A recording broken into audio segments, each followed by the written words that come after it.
Kajian sendiri merupakan salah satu wadah mahasiswa untuk melakukan pengembangan diri sesuai dengan ilmu yang didalami dan bisa dilakukan dalam kajian-kajian di dalamnya. Dan di sini lebih tepatnya ilmu yang saya dalami adalah ilmu statistika. Dan untuk pusat kajian potensi daerah dan pemberdayaan masyarakat atau biasa disebut PDPM ini memiliki kemampuan khusus untuk mengembangkan potensi daerah yang berbasis pemberdayaan masyarakat buat DRPM-ITS. Untuk tujuan umumnya di sini ada 4, yaitu mendapatkan gambaran mengenai dunia kerja dengan menggunakan ilmu statistika. Yang kedua ada mengenal dunia kerja secara langsung dan terlibat di dalamnya. Yang ketiga ada menambah pengetahuan yang belum didapatkan di dunia perkuliahan. Lalu yang keempat ada sebagai salah satu usaha mempersiapkan sumber daya manusia atau SDM yang berkualitas dalam menghadapi persaingan di masa yang akan datang atau di dunia kerja selanjutnya. Lalu untuk tujuan khususnya di sini ada untuk orang-orang saya, pertama adalah untuk membuat makalah. Lalu yang kedua itu membuat formulir kuesioner online komunitas kearifan lokal Kota Probolinggo. Yang ketiga ada untuk membuat dashboard mengenai komunitas kearifan lokal Kota Probolinggo, dan yang terakhir itu untuk membuat video kegiatan selama magang. Untuk manfaatnya di sini ada 4, saya menampilkannya. Yang pertama ada untuk menambah pengalaman tentang dunia kerja, terutama yang bersangkutan dengan statistika. Yang kedua yaitu melatih individu untuk bekerja dalam tim dan selalu menyelesaikan target tepat waktu. Karena di sini kami selalu bekerja dalam tim, tidak bisa kerja sendirian, dan juga pasti ada target waktu tertentu untuk menyelesaikan semuanya. Dan yang ketiga yaitu untuk memperoleh perspektif dan ide baru. Mungkin dari PDPM bisa menerima kami, DPM punya ide bisa diterima oleh PDPM. Dan yang terakhir ada untuk membangun relasi antara Departemen Statistika Bisnis dan juga dengan PDPM. Untuk pelaksanaan magang di sini ada 3. Saya ada kegiatan selama magang, tantangan, dan juga hal-hal yang saya dapatkan selama magang. Yang pertama, kegiatan selama magang di sini saya terlibat dalam 3 proyek. Yang pertama itu ada studi penilaian kebutuhan komunitas guna penguatan kearifan lokal di bidang ekonomi, sosial, dan budaya. Jadi proyek ini merupakan proyek yang digunakan untuk menganalisis kebutuhan apa saja yang diperlukan oleh komunitas-komunitas yang ada di Kota Probolinggo, tepatnya komunitas kearifan lokal yang masih lokal, yang hanya ada di Kota Probolinggo. Lalu untuk standar satuan harga Tuban dan juga standar satuan harga di Blitar. Untuk kearifan lokal Kota Probolinggo ada beberapa kegiatan yang saya lakukan. Yang pertama ada membuat formulir kuesioner. Di sini form kuesioner yang saya buat itu menggunakan Kobo dan bisa diakses secara online, karena di sini diperlukan beberapa NTR untuk bisa memasukkan kuesioner seperti ini dan online-nya seperti ini. Jadi nanti dari sini akan dimasukkan ke sini oleh para NTR. Kemudian yang kedua ada validasi kuesioner. Validasi kuesioner itu nanti kuesioner karena berbentuk kertas, jadi dari Probolinggo dikirimkan ke Surabaya, kemudian divalidasi seperti ini. Mungkin ada yang terlewat isinya atau ada yang mungkin jawabannya kurang jelas, nanti akan divalidasi dengan cara telepon atau bisa Zoom atau juga bisa dengan lewat chat dengan surveyor yang ada. Lalu ada entry data. Entry data itu memasukkan data yang sudah divalidasi ini ke dalam kuesioner online yang sudah saya buat ini. Jadi ini salah satu dokumentasi ketika entry data waktu itu. Dan ini dilakukan ketika lembur waktu itu. Sampai jam 1. Tidak begitu ketika 10. Lalu selanjutnya ada briefing dan evaluasi surveyor. Jadi briefingnya itu dilakukan 2 kali, briefingnya 1 kali, evaluasinya juga 1 kali, dilakukan secara online keduanya. Lalu untuk monitoring evaluasi atau MONEV itu dilakukan di Kota Probolinggo sana dengan mengumpulkan semua surveyor, kurang lebih kemarin ada 15 sampai 18 seingat saya. Jadi di sana itu surveyor menyampaikan progresnya selama survei dan juga menyampaikan apa saja kendala yang didapatkan oleh surveyor, dan dari pihak PDPM memberikan solusi apa saja yang perlu dilakukan oleh surveyor jika terdapat kendala-kendala seperti tadi. Lalu follow up surveyor. Jadi ini dilakukan untuk mengingatkan surveyor untuk selalu update datanya, update perolehan sensus dan juga surveinya setiap hari. Jadi saya sempat mengecek setiap hari semua surveyor itu.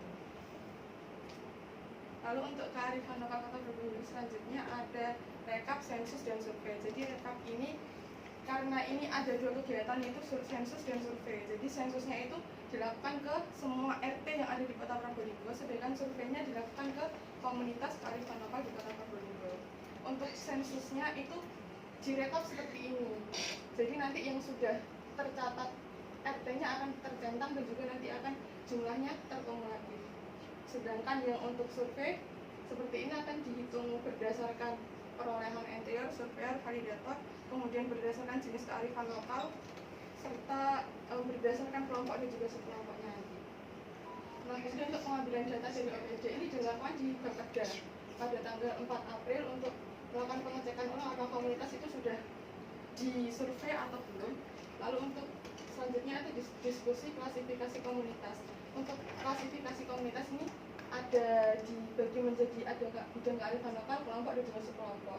Jadi untuk bidangnya itu ada 3, ada budaya, ekonomi, dan juga sosial. Untuk kelompoknya di sini ada 7 dan juga subkelompoknya lagi ada 18. Lalu kegiatan selanjutnya itu adalah cleaning data dan juga klasifikasi. Cleaning data itu di sini melakukan recode. Kadang soalnya di sini ada penulisan yang berbeda, mungkin ada 1 bulan sekali, ada yang satunya pakai SKTU. Jadi di sini akan dilakukan recode menjadi sama seperti ini. Lalu siapa saja yang melakukan disamakan juga apakah laki-laki, perempuan, atau laki-laki dan perempuan. Lalu untuk membuat PPT di sini ada saya terlibat 3 kali membuat PPT, yaitu PPT pembuatan laporan antara, laporan akhir, dan juga PPT untuk 42 program yang diberikan itu. Lalu untuk pembuatan laporan di sini ada laporan pendahuluan, laporan antara, dan juga laporan akhir. Untuk presentasi laporan ini dilakukan secara 3 kali, yaitu yang tanggal 22 Februari itu laporan pendahuluan, 1 April laporan antara, dan 8 Mei laporan akhir.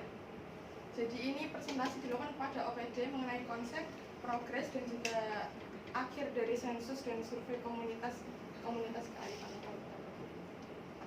Kemudian untuk proyek survei satuan harga, maaf itu maksudnya standar satuan harga Tuban dan juga Blitar. Di sini saya berperan untuk survei dan juga validasi. Jadi di sini survei itu cari harga beberapa item barang. Seperti ini contohnya, kalsium klorid dihidrat itu harganya sekian, nanti dicari beserta ongkir-ongkirnya.